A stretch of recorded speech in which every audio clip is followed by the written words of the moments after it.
I cut ties with my family for my girlfriend, emptying my trust fund to help her build a startup.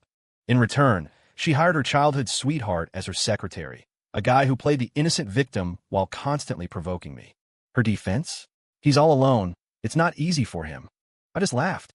I sold my $15 million worth of shares for a measly $8 million, with only one condition attached. He had to scrub the toilets. When she had a breakdown and started screaming at me, a woman stormed in, scooped me up in a bridal carry, and slung me over her shoulder. "Husband, let's go home and get our marriage license. You have a childhood crush you can't forget." "Sorry, my childhood sweetheart just came to pick me up too." My name is Caleb Sterling, born and raised in the heart of New York City's old money elite. My family? Oh, they just run a few conglomerates. Nothing major, just casual business. I grew tired of the social climbers in Manhattan whose eyes lit up the moment they saw me, desperate to latch onto my status. So, for college, I was determined to switch maps and completely escape my familiar environment. I parachuted into San Francisco, enrolling in one of the city's top universities. All I wanted was peace and quiet. No one knowing my background, no need to endure fake smiles. Here, life felt wonderfully strange. I was invisible. Sure enough, freshman year was blissful. Aside from my grades occasionally making waves and my face attracting a bit of attention, hardly anyone noticed me. Of course, my photo popped up on the campus confessions page now and then. And some resourceful people managed to find my social media handles, sliding into my DMs with enthusiastic messages like, "Hey, handsome, want a date?" I rejected them all. I just wanted to be a quiet, handsome guy enjoying this rare freedom. But by sophomore year, my tranquil life was shattered by a woman. Her name was Vanessa Hayes, the department beauty of the finance program, same year as me. I don't know where she dug up my info, but she barged into my life with high-profile intensity. It was a campaign. She wanted the whole school to know she was chasing me. She confessed her feelings daily, blocking me at the dorms, the lecture hall doors, the cafeteria corners. "Caleb, I like you. Caleb, be my boyfriend." Was it annoying? Absolutely. She initiated chats every day, whether I replied or not.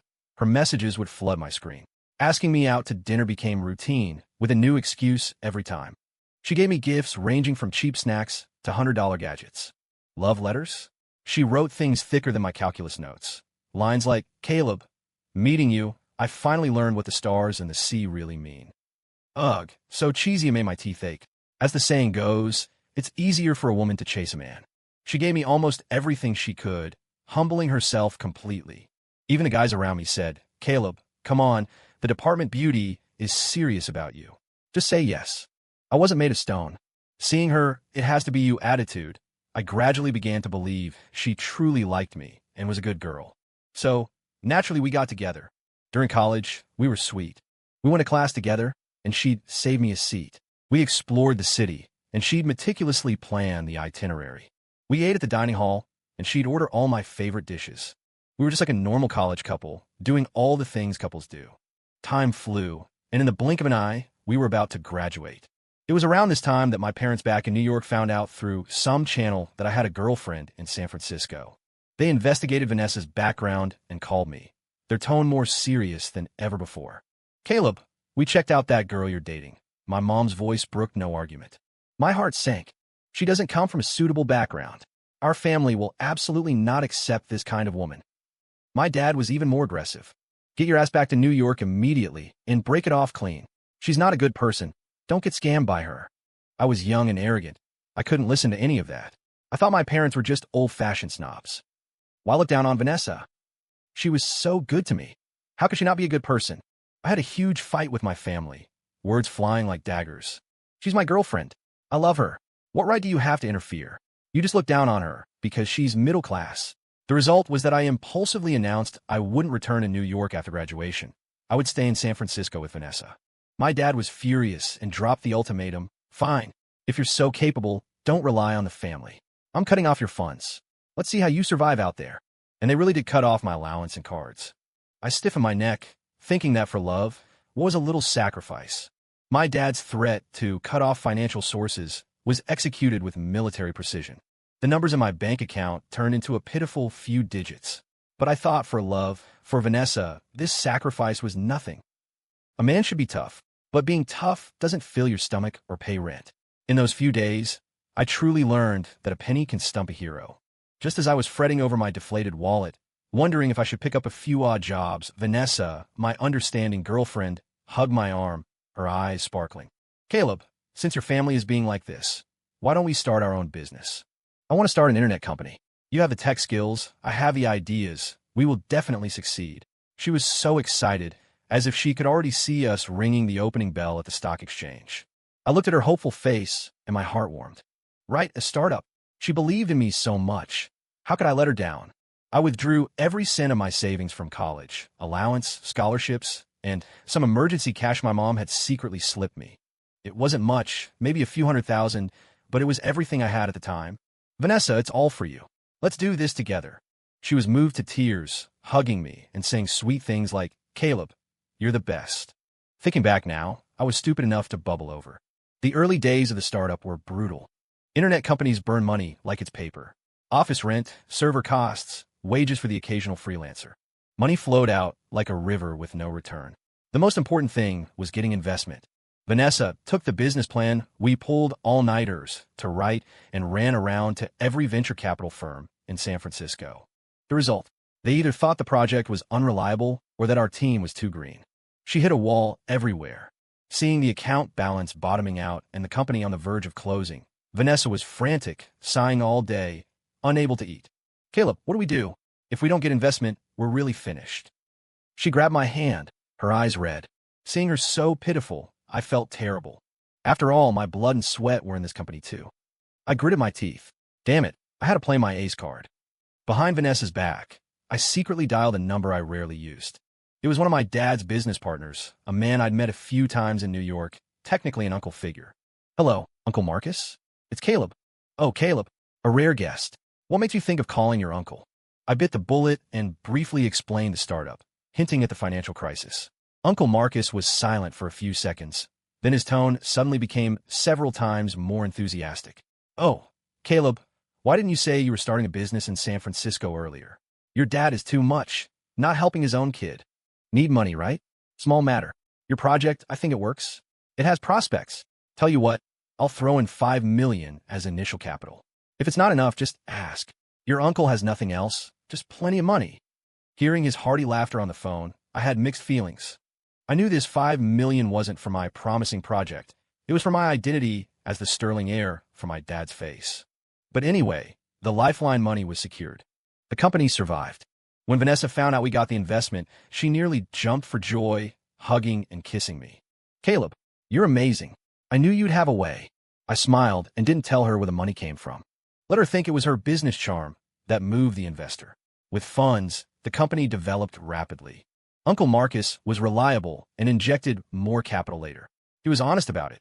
Caleb, it's best if this project makes money, but if not, I'm selling your dad a favor. No loss. My family also found out about my startup with Vanessa and that it was doing impressively. But my parents still looked down on Vanessa. To make my family respect her and to give her more authority in the company, even though I was the largest shareholder and the core source of funding, I voluntarily proposed to take a back seat. I would handle the specific work of tech and design, letting Vanessa be the CEO, responsible for daily operations and decisions. She declined a few times at first. Caleb, how can we do that? The company relies entirely on you. It's fine. I'm not interested in management. You're the most suitable for CEO. I really thought that at the time. So, Vanessa gloriously became CEO Hayes. And me? I became the man behind the woman. The company gradually got on the right track, and the numbers on the books looked better and better. My life with Vanessa, at least on the surface, seemed to be thriving. I foolishly thought this was the beginning of a double victory in love and career. I never expected the peace to be shattered by a high school reunion. Vanessa was quite excited that day, saying she hadn't seen her old classmates in ages and wanted to catch up. I didn't think much of it, just told her to go easy on the alcohol.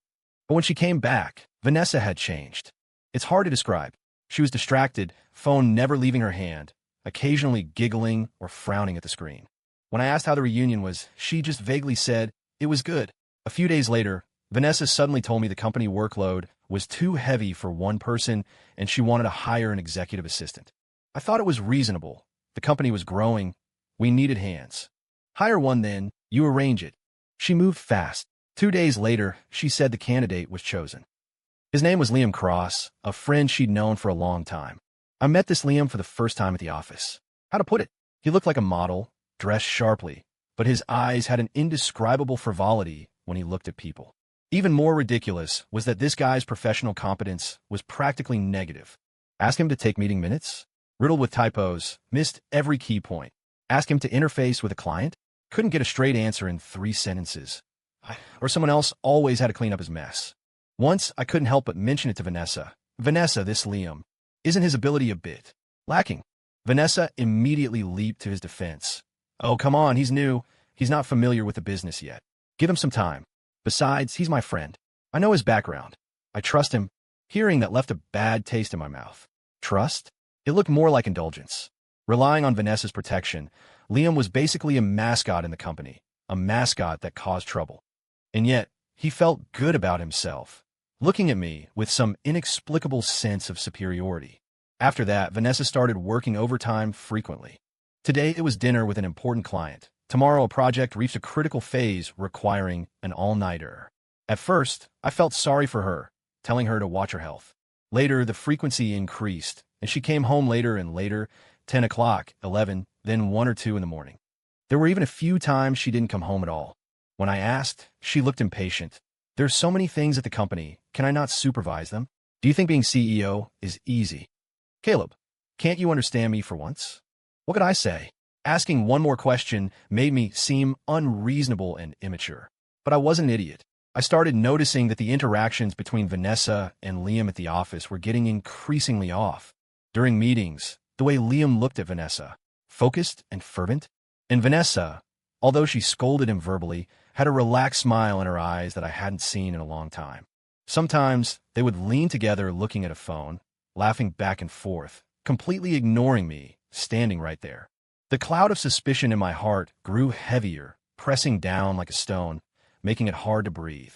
One night, it was nearly midnight, and Vanessa hadn't returned. She wasn't picking up her phone. Just as I was getting agitated, my phone rang. It was a number I didn't save, but I recognized the voice. Chloe, Vanessa's best friend. She sounded hesitant, anxious even. Is this Caleb? Vanessa drank too much. She's at Club Eclipse. Can you come pick her up? Club Eclipse? My heart skipped a beat. Who is she with? Chloe paused. And her secretary, Liam. I hung up, grabbed my car keys, and rushed out. Pedal to the metal, my mind a mess. When I got to the club, the VIP booth was smoky and chaotic. Vanessa was blackout drunk, slumped on the sofa. And that Liam was sitting right next to her, one hand considerately resting on her shoulder. Seeing me enter, Liam looked up. His eyes were bright with blatant provocation. In that instant, I understood everything. I walked over expressionless, bent down, and scooped the dead-drunk Vanessa into my arms. Her body was limp, reeking of alcohol. Liam stood up, wanting to say something. I shot him a cold glare, held Vanessa, and walked out of the booth without looking back. What a mess. I stuffed Vanessa into the back seat and started the car. Chloe sat in the passenger seat, silent the whole way.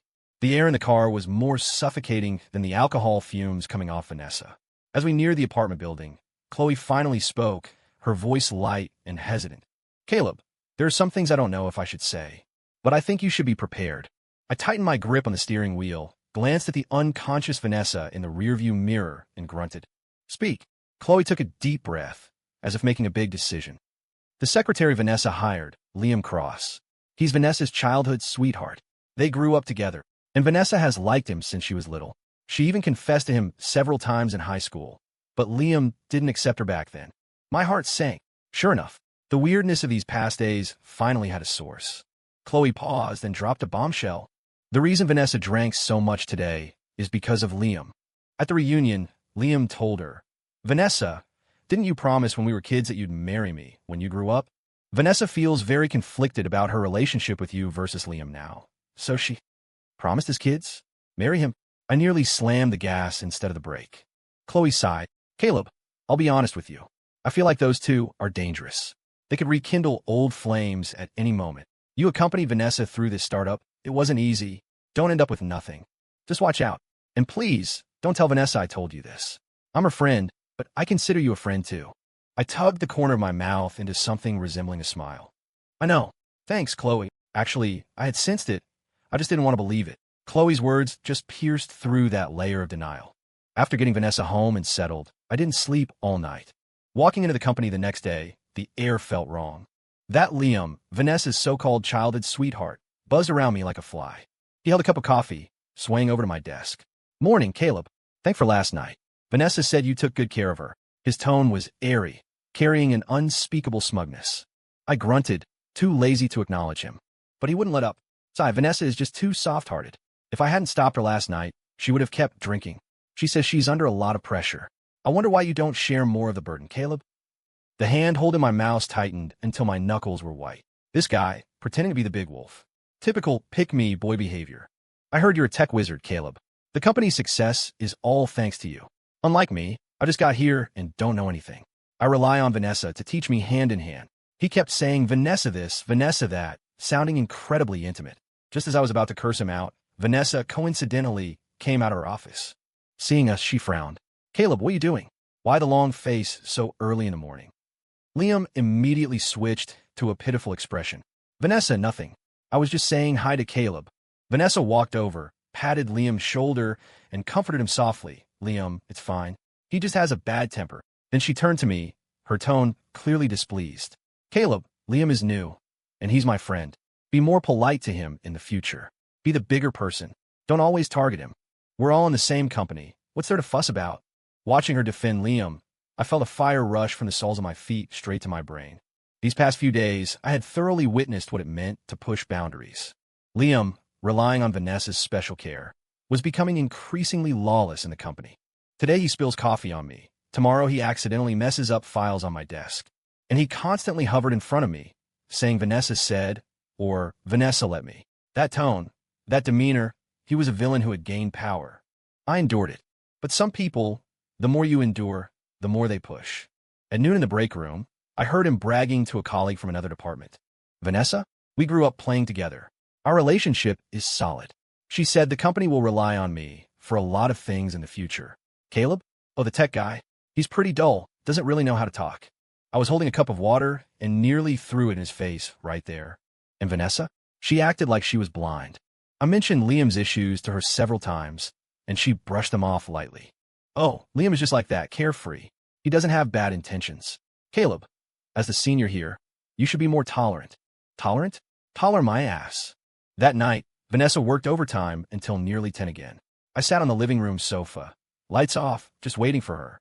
She pushed the door open, saw me, and froze. Caleb, why are the lights off? You scare me. She tossed her bag onto the entryway table, her tone carrying a hint of exhaustion and an imperceptible defensiveness. I didn't move, my voice calm as stagnant water. Vanessa, let me ask you, what exactly is your relationship with Liam Cross? Her motion of changing shoes paused. Her back was to me. What relationship? We're colleagues, and he's my childhood friend. Childhood friend. I sneered. Does being a childhood friend qualify an incompetent idiot to be the CEO's assistant? Does being a childhood friend give him the right to boss around the company founders? Vanessa turned around, evident displeasure and a trace of panic on her face. Caleb, what's wrong with you today? Liam just got here. It's normal not to know the business. You weren't like this before. Why are you so petty now? She wanted to gaslight me? I'm Betty. I stood up, walking toward her step by step. Vanessa, look me in the eyes and tell me. You defending him. Is it really just because he's your childhood friend? Her eyes began to dodge, afraid to meet mine. What else? We grew up together. Of course we're close. Caleb, stop overthinking and chasing shadows, okay? Can you be a little more mature? Mature. Her words made me laugh in anger. Fine, then I'll ask you maturely. I stared at her, enunciating every word. Today I give you two choices. 1. Fire Liam. Make him get the hell out of the company. 2. You and I were done. Pick one. The air instantly solidified. Vanessa's face went sheet white, staring at me in disbelief. Caleb, are you forcing me? I am forcing you. I didn't back down an inch. Me or him. You can only choose one. Her lips trembled, and her eyes reddened, as if she had suffered a massive injustice. Liam is my childhood friend and best friend. Her voice suddenly pitched up, carrying a sob. He just arrived in this city. He doesn't know the place or the people. He has no job, not even a place to live. As his friend, what's wrong with me taking care of him? If he doesn't have this job, he won't survive. He came to this strange city all alone. Do you know how hard it is for him?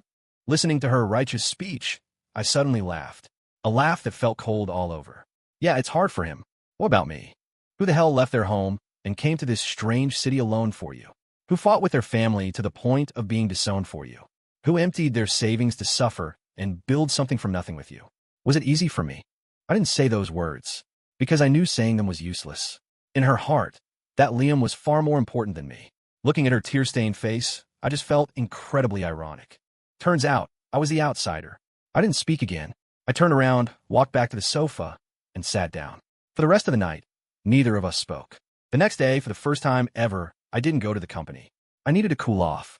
All day, I locked myself in the apartment. The curtains were drawn tight, blocking out the sun, just like my mood. Vanessa and Liam, that pair of hardship childhood sweethearts, replayed their disgusting drama in my head on a loop. She said it wasn't easy for him to come to this city alone. Then what about me? Who the hell did I come here for? Thinking about it now, I was a complete and utter idiot.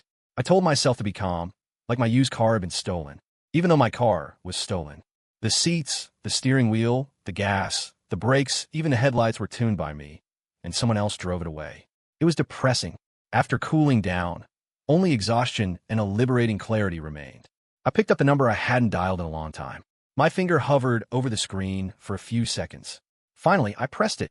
The call connected quickly. Hello. It was my mom's voice, carrying a trace of business-like detachment, probably thinking it was another blind sales call. My throat felt a bit tight. I took a deep breath. Mom. The line paused. Caleb. My mom's voice changed instantly. That familiar tone, full of tension and concern, rushed up all at once. What's wrong? Did the sun rise from the west? You remember to call your mother?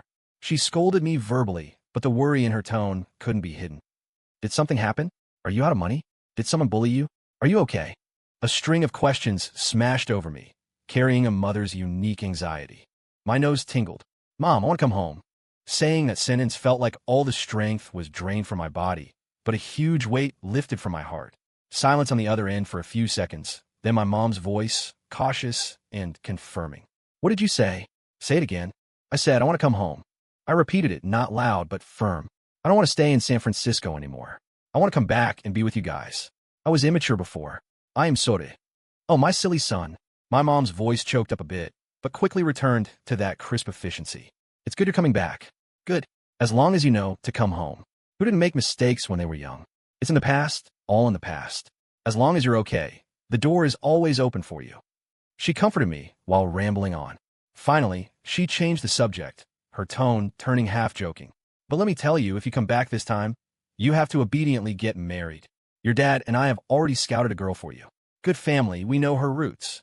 At that moment, my heart was dead ash. I had no hope left for love or romance. Marriage? Marrying anyone was fine, as long as it wasn't trash like Vanessa again. I thought my mom was just saying it casually to soothe me, so I replied perfunctorily. Sure, get married, whatever. I'll listen to you.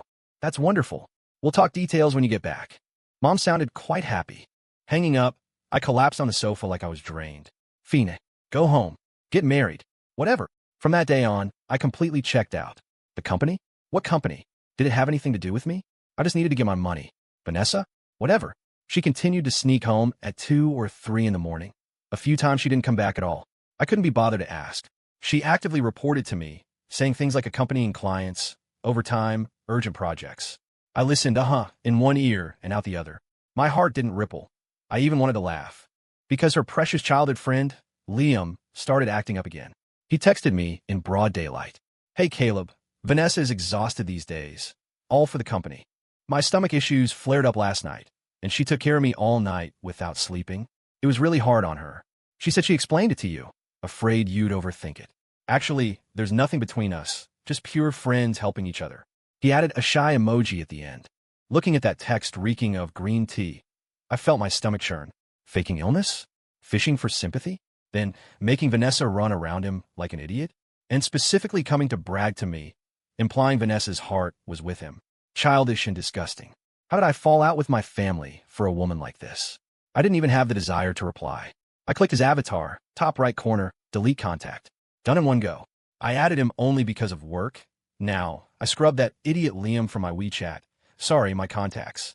Not long after I deleted that moron, a strange number called. Hello, is this Mr. Caleb Sterling?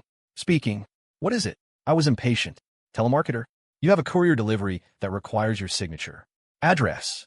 The office. Courier? I hadn't bought anything recently. What is it? The manifest says clothing. It seems quite valuable. Needs face-to-face verification. Valuable clothing? Who had the time for this? No choice. They were already calling, and it was the office address. Fine, I'll head over. Hanging up, I was annoyed. So much crap these days. Driving to the office building, the courier was already waiting. A huge, flat box, packaging looking exquisite. I signed, holding the box. The receptionist peeked over curiously. I ignored her and tore it open right there in the lobby, unwrapping the layers. Inside was a brand new men's wedding tuxedo.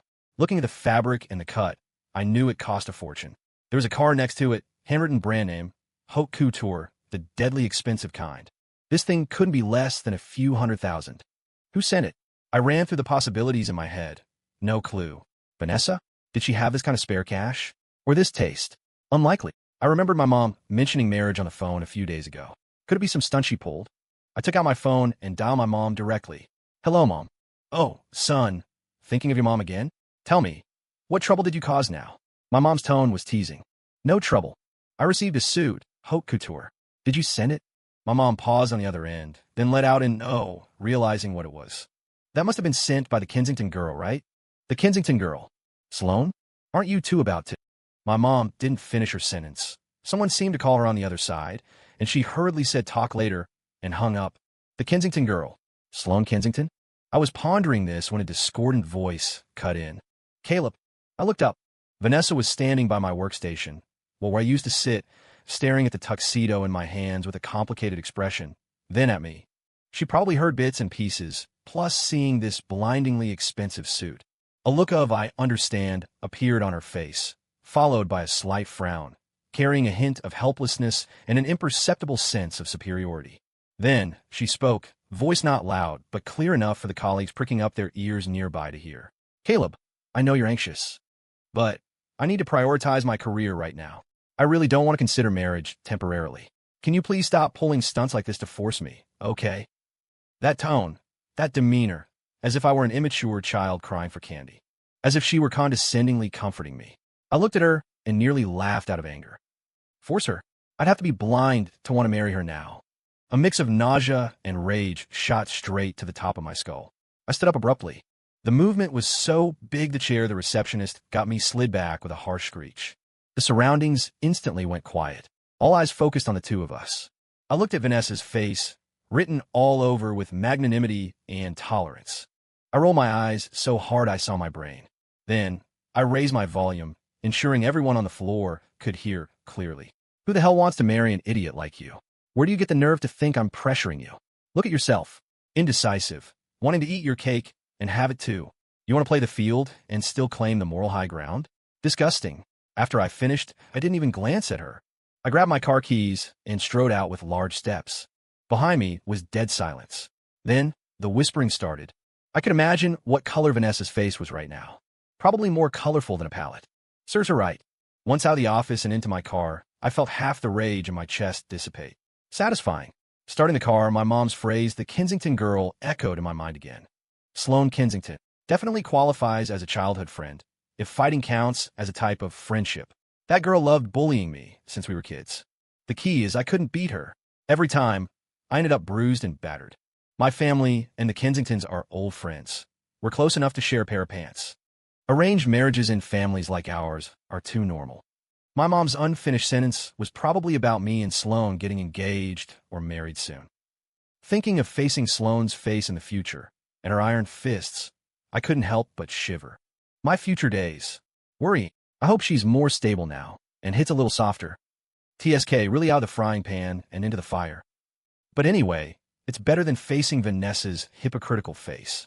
That night, Vanessa didn't come back as expected. Within expectations. I didn't even bother wondering where she was fooling around with Liam. Probably Liam was unwell again. Let them be. It has nothing to do with me anymore. The next day, refreshed and spirited, I met a middle-aged man at the company. An old fox named Victor Vance. I'd seen him a few times at dinner parties in New York. He counted as an acquaintance in my dad's business circle. Seeing me, he smiled like a blooming chrysanthemum. Oh, Mr. Sterling, you're here. I didn't bother with pleasantries. Mr. Vance, I have some shares I want to offload. I cut to the chase. His eyes flashed behind his lenses. Oh, you're interested in playing capital games now. The internet company under my name, the one I co-founded. All my shares. Victor Vance sipped his tea, expression unreadable. Mr. Sterling, your project is this company, right? I've heard a bit about it. The development momentum is good. Why sell now? Bored. I gave the reason. He nodded, I understand look on his face. Then what price point is Mr. Sterling looking for? 8 million. I quoted the number. Victor clearly paused, his glasses nearly sliding off. He probably thought he heard wrong. Mr. Sterling, are you in some trouble? This price is a bit. He didn't finish, but the meaning was clear. It was practically a giveaway. I smiled, leaning forward slightly. Mr. Vance, money isn't the issue. This 8 million is just a number. I have an additional condition. He immediately perked up, sitting straight. Please speak. After you get the shares and become the majority shareholder, the first thing you do is re-elect the president. Victor raised an eyebrow, signaling me to continue. The current CEO, Vanessa Hayes, demote her to vice president. Trip her up occasionally, but don't touch her for now. The key is her precious male secretary, the one named Liam Cross. I paused, ensuring he heard every word. I want you to pin him firmly to the absolute bottom of the company. Cleaning toilets, unclogging drains, carrying servers, hauling trash. Whatever is the dirtiest, most tiring job that no one else wants to do, give it all to him. And you cannot fire him. Don't force him to resign either. Occasionally let Vanessa promote him, give him some hope, then send him right back to doing this stuff every day. As for salary, pay a minimum wage. Not a penny more. Let him properly experience what it means that it's not easy coming to this city alone. After listening, Victor looked surprised at first. Then a knowing and somewhat amused smile appeared on his face. Mr. Sterling, this condition is quite unique. He stroked his chin as if savoring something interesting. No problem. A small matter. To be able to sell the Sterling family a favor for this little money, it's worth it. He smiled until his eyes were slits. The contract was signed on the spot. Victor was efficient. The 8 million arrived quickly. I hadn't walked far from his office when Vanessa's call chased after me. Victor must have leaked some wind. I hung up directly. A moment later, she stormed into the company like a hurricane, heading for my old office, now where Victor was temporarily stationed. I was just coming out and bumped right into her. Caleb, her eyes were red, screaming at me right away. Why did you transfer the company's shares? That's our blood and sweat. How could you sell it just like that? If you're going to transfer them, you should have given them to me for free. She said this so righteously, as if I owed her millions. Employees passing by stopped to watch the drama. Looking at her greedy and ignorant face, I just found it funny. Our blood and sweat. I laughed aloud, voice not loud, but carrying bone-chilling coldness. Vanessa, ask your conscience. In this company, how much blood and sweat is yours? I brought the investment, I built the core tech, the company survived on my name.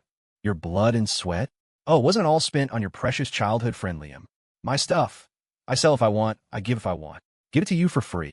You're dreaming. We were in the company lobby, right where it was crowded, or rather outside my former office door, spit flying. Vanessa's face went green then white, looking like a dye shop. Caleb, how can you treat me like this? She was still screaming, pointing at my nose. I was really laughed at by this woman's brain circuitry. Our blood and sweat. I took a step forward, voice low but every word like ice. Vanessa, touch that conscience of yours, if it's still there, and tell me. This company, from the first investment to the core tech framework to keeping the operations running, which part didn't rely on me? Your effort? Oh, right. It was spent serving tea and water to your precious Liam, wasn't it? Afraid he'd suffer a single grievance? Are you the assistant, or is he? More and more employees gathered to watch, pointing and whispering. Victor had come out of the office at some point, arms crossed, watching this farce with interest, a faint smile on his lips. Liam squeezed through the crowd too, wanting to say something, probably trying to play the knight in shining armor. But with one glare from me, he shrank his neck back, daring not to make a sound. Vanessa was choked silent by me, eyes reddening again, starting to put on that pitiful victim pose. I did that for the company. For the company? For the company, you install a useless waste as the CEO's assistant. For the company, you let him tyrannize the office and ruin the culture. Vanessa, stop putting gold on your face. It's disgusting. I honestly felt my eyes hurt just looking at her. Just then, bang, the heavy glass doors of the company were shoved open with immense force, slamming against the wall with a dull thud. A figure darted in from outside like a whirlwind. That aura, that swagger, it instantly drew everyone's gaze. Before I could see who was clearly my shoulder was slapped heavily. The force nearly made me stagger. Immediately after, a loud, somewhat teasing female voice resonated through the entire office area, making people's ears ring. "Caleb, your wife is here to take you back to New York to get our marriage license." Wife. Marriage. License. I whipped my head around. A face, beautiful and fierce, familiar beyond belief, came into view. Sloane Kensington. She was wearing sharply tailored black trousers today, making her figure look even taller. Her hair was tied up in a messy high pony, strands falling over her forehead, cool and wild. Those eyes were just like when we were kids, carrying an unquestionable dominance. She stood there, aura 10 feet tall, instantly turning everyone else into background characters, especially Vanessa. In front of her, she looked like a country bumpkin who hadn't seen the world. I hadn't recovered from the shock yet. The whole room, Vanessa, Liam, and the employees watching the drama, froze like they'd been hit with a petrification spell. Vanessa's mouth gaped wide enough to fit an egg, eyes nearly popping out. Liam's pretty boy face went through a spectrum of colors, red, green, blue. Then, under everyone's dumbfounded gaze, Sloane hooked the corner of her mouth into a flashy grin. She bent down, arms swooping. In the next second, I, a man over 6 feet tall, was princess carried by her. Holy SHD, I was completely dazed, mind blank. I just felt weightless, held steadily in her arms like a rag doll. Her arms were strong. Holding me took no effort at all. The air around us seemed to solidify. Only the sounds of sharp inhales and jaws hitting the floor could be heard. Sloane held me, turning around as if no one else existed, striding toward the exit with her long legs. Passing the frozen Vanessa, she even tilted her chin up provocatively, eyes full of warning. "You dare touch my person?" Vanessa's face turned completely liver-colored. Being held like this, my face burned red, but in my heart, damn, it felt kind of awesome. "Let's go, hubby, time to get hitched." Sloane's voice remained loud, carrying an irrefutable dominance.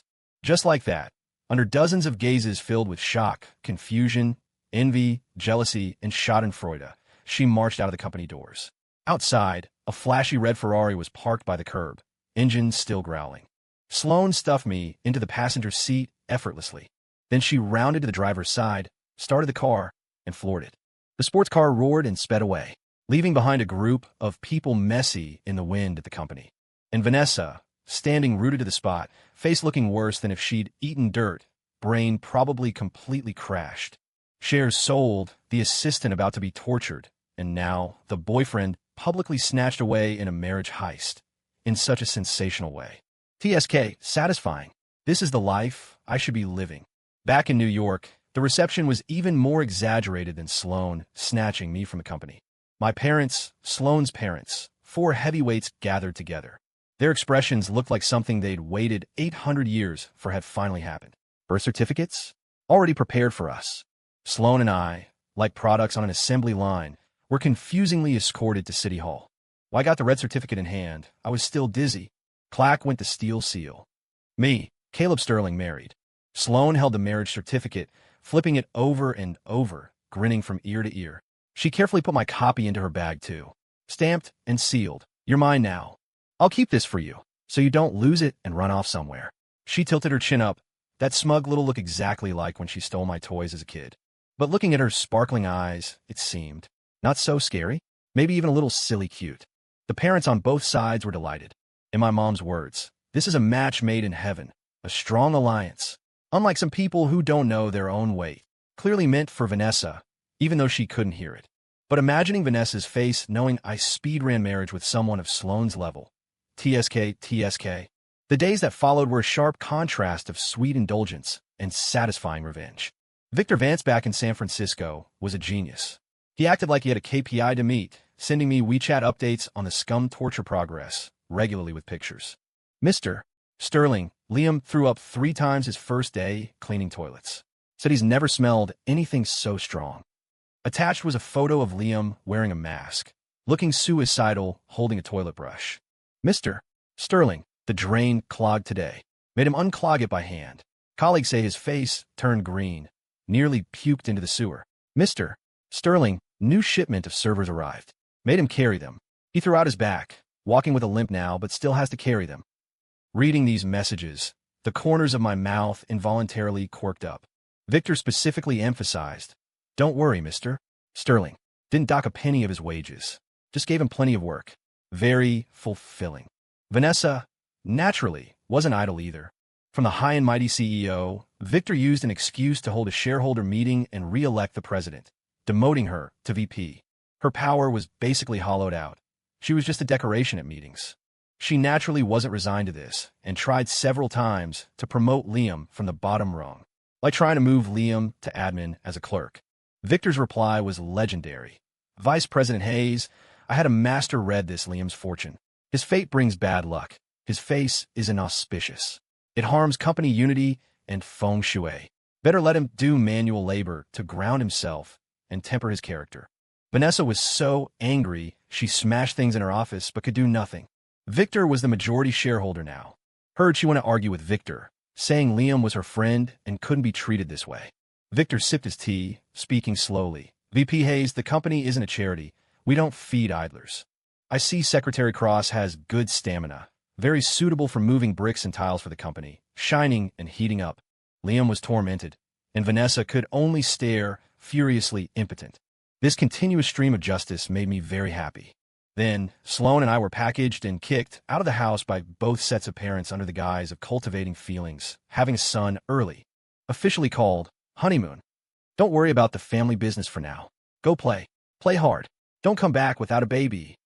My mom's original words, simple and crude. The honeymoon was basically a death order from the elders.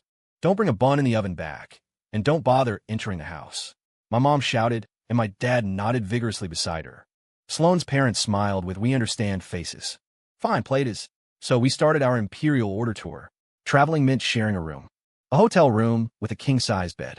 I looked at the bed, then at Sloane, who was already taking off her coat, and suddenly felt awkward. This was different from fighting as kids. Sloane was casual, lying on the bed and patting the space beside her. What are you staring at? If you don't come up to sleep, are you planning to sleep on the floor? I shuffled onto the bed, staying as far from her as possible. She seemed to sense my discomfort, rolling over to face me. Caleb, what are you hiding from? I won't eat you. In the dark, her eyes were bright. It seemed she really wasn't quite the same as the female tyrant who used to punch me. I felt my face heating up. We went to a quiet coastal town in Maine. We found a secluded B&B and stayed for months. Honestly, I wasn't used to it at first, mainly because Sloane acted like a different person. Where was the posture of punching me at the drop of a hat?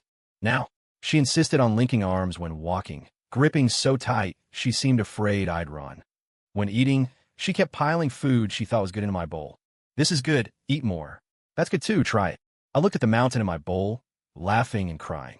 Princess Sloane, I can't eat anymore. She glared. You have to eat. I picked it, you must finish it. Okay, the domineering streak was still there. But more often, she would look at me quietly. That look, how to describe it? Focused, yet carrying a hint of caution. Like looking a lost and found treasure, afraid it would disappear if she blinked. It made my heart feel a bit fuzzy, but also warm.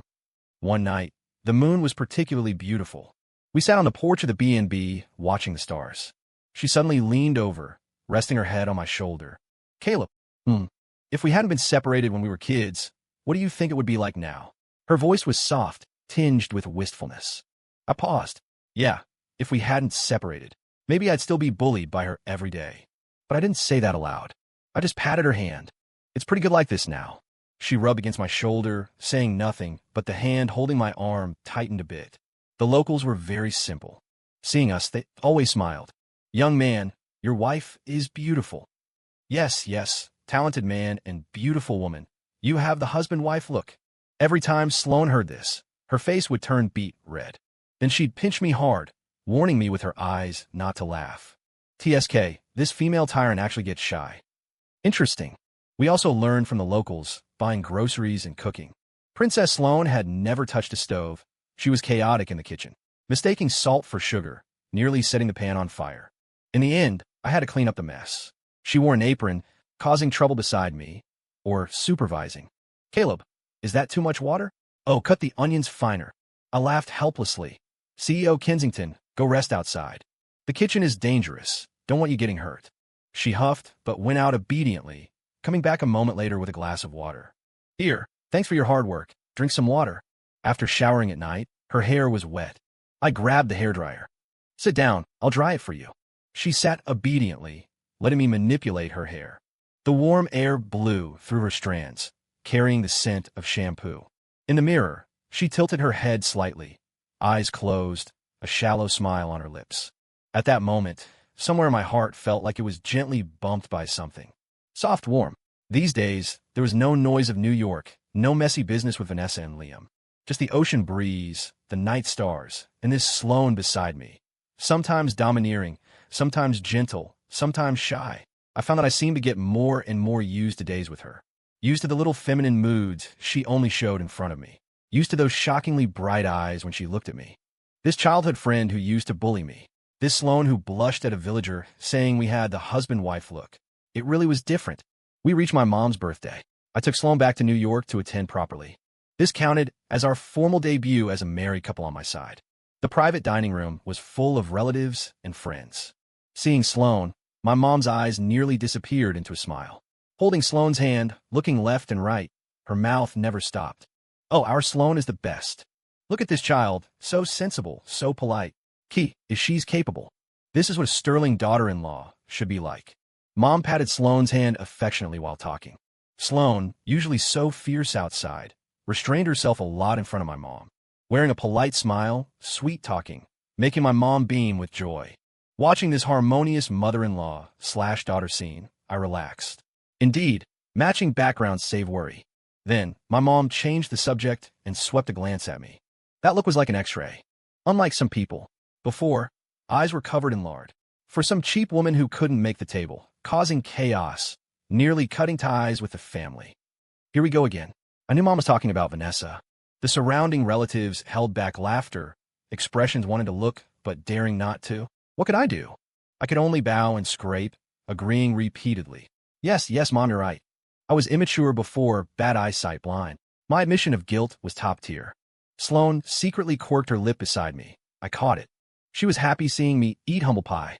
Mom scolded me for a round, finally venting, and nodded satisfied. Then, she cleared her throat, gaze sweeping back and forth between Sloane and me. Wearing that, you know what I mean, smile. So, when do you two plan to give me a grandson or granddaughter? The tea I just sipped nearly sprayed out. Sloane's face turned redder than a boiled crab in an instant. Even her ears were red through. It was my first time seeing her so shy. The female tyrant has her day.